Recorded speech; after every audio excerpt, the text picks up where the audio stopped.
Bonjour les amis de la magie, aujourd'hui j'ai envie de vous parler d'un livre qui s'intitule Le pouvoir spirituel des plantes tropicales de Malika Chouyev. Donc Malika nous partage dans cet ouvrage les messages vibratoires des plantes qui sont venues lui parler sur cette terre puissante qu'est l'île de la Réunion. Elle est une médiatrice de la terre et de ses esprits. Elle est la voix du monde végétal qui nous relie au pouvoir spirituel de chaque plante ainsi qu'à leur médecine. Inspirante, elle nous apprend à ouvrir notre cœur et notre esprit à la conscience du règne végétal et nous donne envie de partager avec eux de très belles histoires d'amour. Telle est son invitation. Écouter et se laisser guider par le vivant qui nous parle à chaque instant. Les plantes deviennent des alliés et même des amis parfois. On se sent protégé et guidé par une énergie maternelle.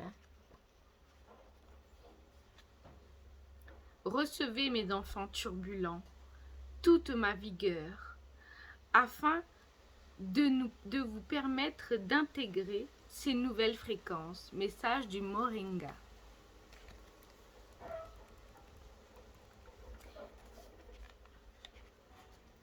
Il est temps maintenant, mes enfants, de renaître de vos cendres et de faire grandir votre flamme à l'infini, pour que votre lumière nourrisse le monde de sa coloration unique et irremplaçable. De nombreuses guidances dans des domaines variés tels que le cœur, la sexualité sacrée, les émotions, les corps, le transgénérationnel. Cet ouvrage est conçu comme un répertoire des messages reçus par les plantes tropicales. Nos arbres fruitiers pays ont eux aussi de nombreuses choses à nous transmettre. Paroles de sagesse de bananier par exemple. Rien ne sert de courir à l'extérieur lorsque vous savez que la graine de toutes les richesses se trouve plantée à l'intérieur de vous. Ou petite recette d'harmonisation du troisième œil, du litchi.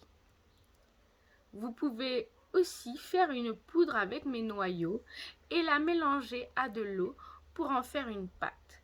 Vous pourrez alors la mettre sur votre troisième œil pour la purifier et l'harmoniser. Malika nous plonge dans l'univers magique des esprits de la nature auquel elle se connecte. Faune, esprit des arbres, et Devas, esprit de la nature, délivrent leurs secrets. Êtes-vous prêt à les entendre ?